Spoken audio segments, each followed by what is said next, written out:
The prison was a monolith of concrete and steel, a fortress designed to hold the most dangerous criminals in the country. Perched on the outskirts of a desolate landscape, it was surrounded by high-voltage fences, armed watchtowers, and a relentless cycle of security patrols. No one had escaped from Blackridge Maximum Security Prison in over a decade. But that was about to change. Inside cell block D, 3 men huddled close, their voices low but charged with anticipation. Vince "Reaper" Morgan, a hardened ex-mercenary, was the mastermind. He had spent years in war zones, leading kill squads before his ruthless tactics led him to a dishonorable discharge, and eventually a prison sentence for murder. Diego Alvarez, a former cartel enforcer, had a reputation for making people disappear, while Brandon "Slim" Walker was the wild card, a bank robber with a quick temper and an even quicker trigger finger.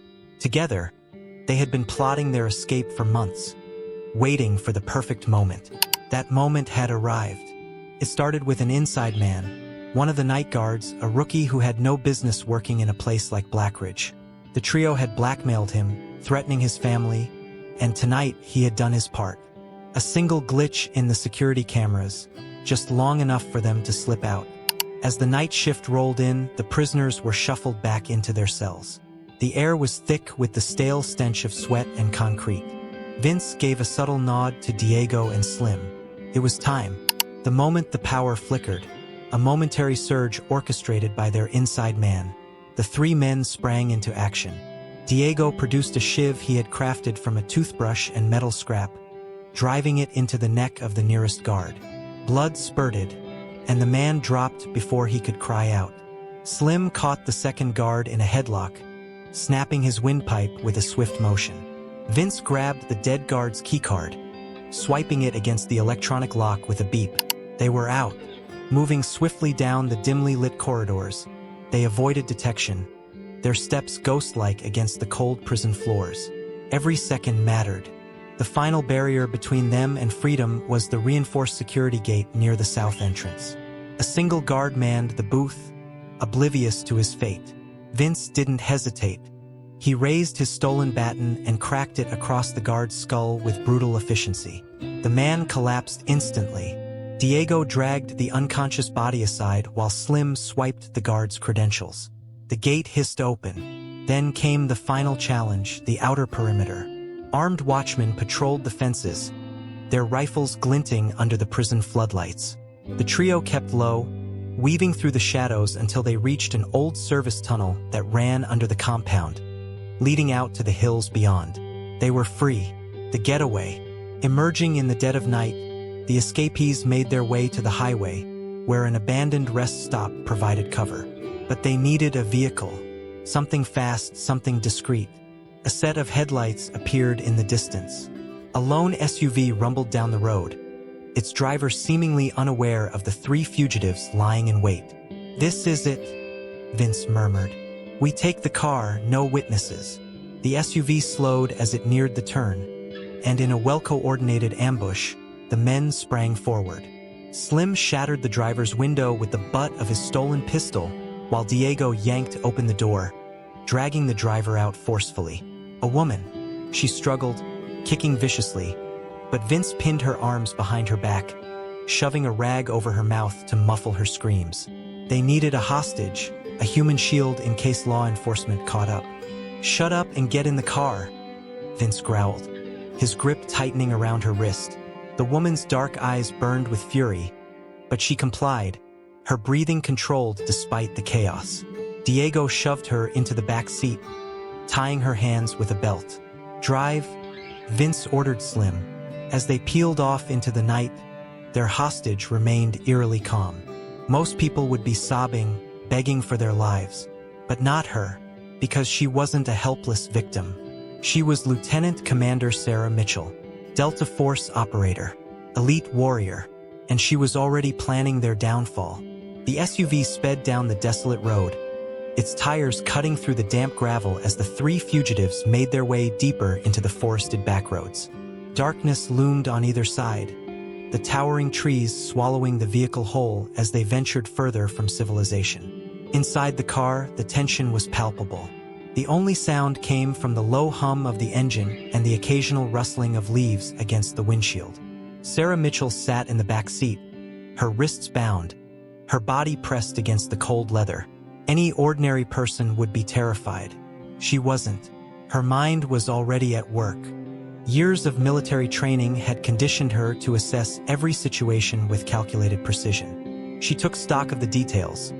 The way Vince sat in the passenger seat, giving orders like a leader, the nervous energy in Diego's hands gripping the wheel too tightly, the erratic tapping of Slim's fingers against his stolen pistol.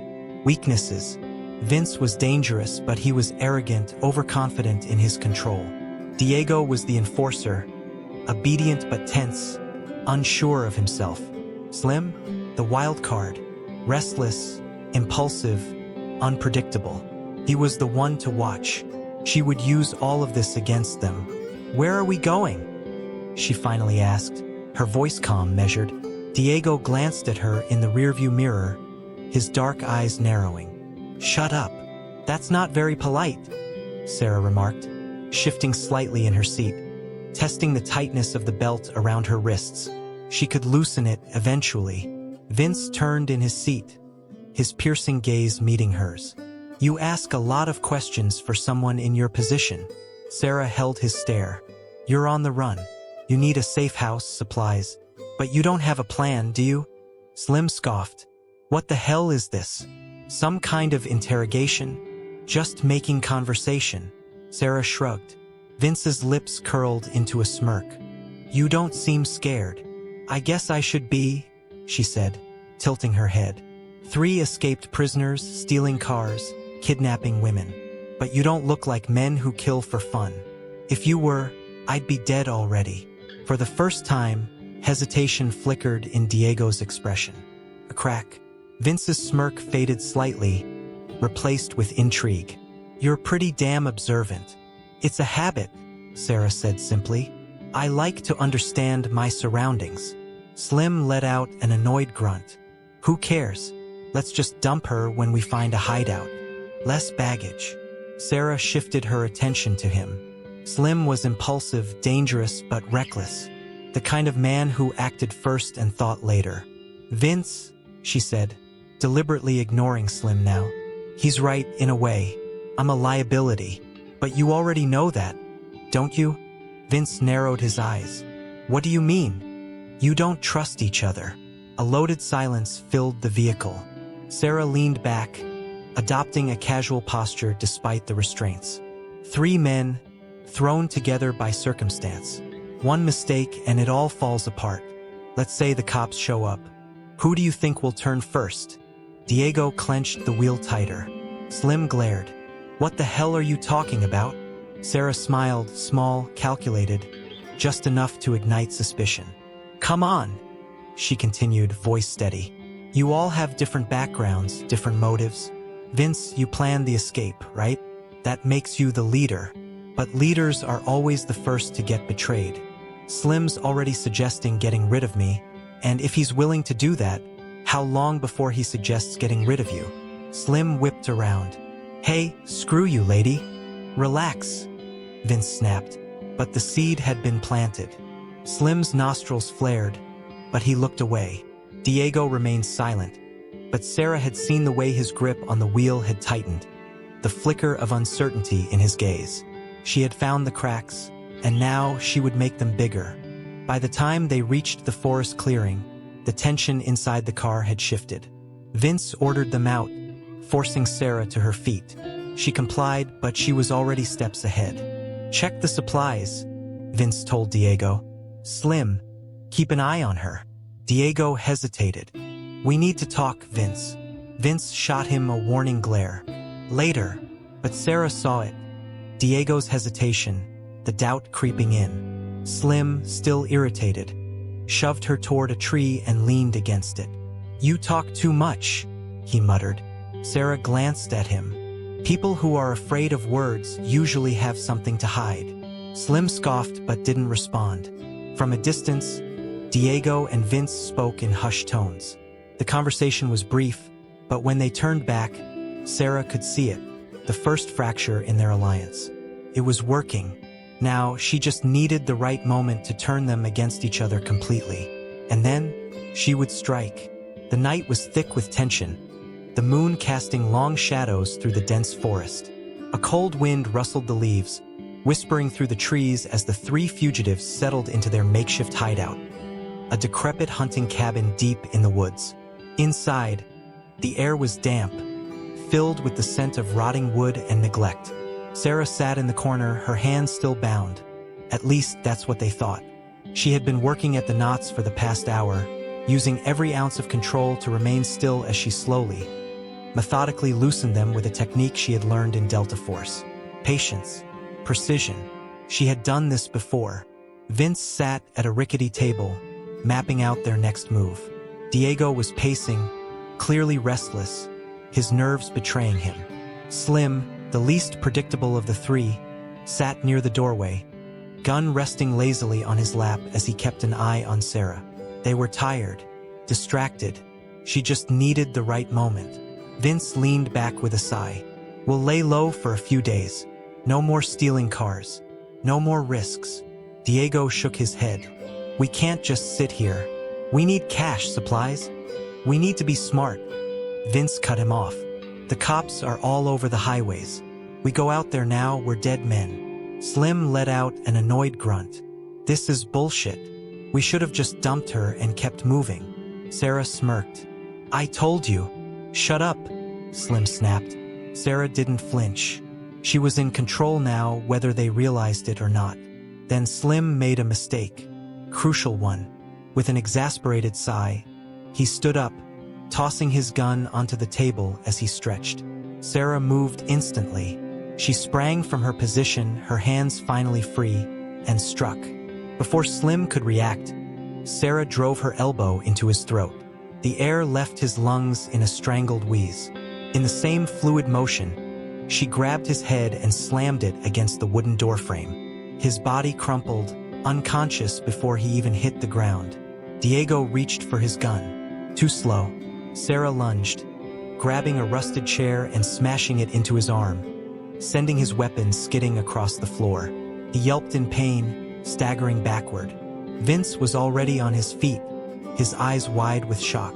But Sarah was no longer their hostage. She was their nightmare. Vince reached for his knife, his movements quick, but not quick enough. Sarah was faster. She caught his wrist, twisting it violently until the blade clattered to the ground. With a sharp pivot, she drove her knee into his ribs, sending him crashing into the table. Diego scrambled for Slim's discarded gun. Sarah saw the movement from the corner of her eye. Without hesitation, she grabbed the chair leg from the broken furniture and hurled it across the room. It struck Diego's hand with a sickening crack, sending the gun flying once more. Sarah closed the distance in 2 strides, landing a brutal strike to his jaw that sent him sprawling. He didn't get up. Vince groaned, pushing himself onto his elbows, dazed. Blood trickled from his lip, his expression a mixture of fury and disbelief. "Who the hell are you?" he gasped. Sarah crouched down, gripping his collar and yanking him close. Her voice was ice. "I'm the worst mistake you've ever made." Vince's breath hitched, because now he understood. They hadn't just kidnapped any woman. They had kidnapped a Delta Force commander. Slim was still out cold. Diego lay groaning on the floor, cradling his bruised jaw. And Vince was finally afraid. Sarah reached for the gun, tucking it into the waistband of her jeans. "You're going to take me to your car," she ordered. "Now." Vince hesitated. Sarah cocked the gun. Click. "Try me." Vince swallowed hard. He had been in control until now. Now he was the hostage. And Sarah? She was just getting started. The forest was eerily silent. The only sound was the ragged breathing of Vince and his men as they sat bound against the cabin wall, their wrists tightly secured with the same rope they had used on Sarah. How quickly the tables had turned. Sarah stood over them, her expression unreadable. The once confident fugitives now looked at her with fear, their cocky bravado replaced by a realization that they had made a fatal mistake. Vince glared at her, his lips swollen, his cheek already bruising. "Who the hell are you?" he rasped. Sarah crouched down, locking eyes with him. There was no gloating, no smug satisfaction, just cold, hard truth. I am Commander Sarah Mitchell of the Delta Force. Vince's face drained of color. Delta Force. He had heard the stories. Everyone in the underworld had. The elite warriors who were whispered about in hushed voices. The ghosts who could dismantle an entire enemy force before disappearing into the night. And they had kidnapped one. Vince's mind raced. He needed to turn this around. He still had one last move. His eyes flickered to Diego, who was regaining consciousness beside him. Sarah caught the movement instantly. Don't even think about it, she warned. Too late. With a desperate grunt, Diego lunged for the knife Sarah had kicked away earlier. His fingers wrapped around the handle, and with a wild cry, he swung at her. But Sarah had already anticipated it. She sidestepped effortlessly, grabbed his wrist, and twisted hard. A sickening snap echoed through the cabin. Diego screamed, the knife clattering to the ground as he cradled his broken wrist. Sarah didn't let him recover. With a swift strike, she knocked him out cold. Vince flinched. The realization hit him like a freight train. They were never in control. Not for a single moment. That left Vince. Sarah turned to him, her expression steel. It's over. Vince bared his teeth, his pride refusing to let him go down without a fight. With a roar, he lunged at her, aiming to tackle her to the ground. Sarah barely moved. She let him come. At the last second, she sidestepped, using his own momentum against him. With a powerful pivot, she hooked her leg around his and sent him crashing face first into the wooden floor. Before he could react, she had him pinned, his arm twisted behind his back in a brutal hold. Vince thrashed, but it was useless. You're done, Sarah whispered. A beat of silence. Then, the sound of sirens in the distance. The flashing lights of approaching police cars lit up the trees, followed by the heavy crunch of boots on gravel as armed officers stormed the cabin. Sarah, she turned to see Captain Reynolds, an old friend from military intelligence, stepping forward. His sharp eyes scanned the scene. 3 notorious fugitives, unconscious or restrained at Sarah's feet. His brows shot up. You mean to tell me? He exhaled, glancing between the beaten criminals and Sarah, who hadn't suffered so much as a scratch. They kidnapped you? Sarah smirked, nudging Vince onto his stomach for the officers to cuff. No, she corrected. I was hunting them. As the officers hauled the fugitives away, Vince gave Sarah one last look. Hatred burned in his eyes, but beneath it, there was something else. Fear. Sarah stepped closer, lowering her voice so only he could hear. If you ever escape again, pray that I don't find you first. Vince swallowed hard. He knew the truth now. There were worse things than prison, and one of them had just taken him down.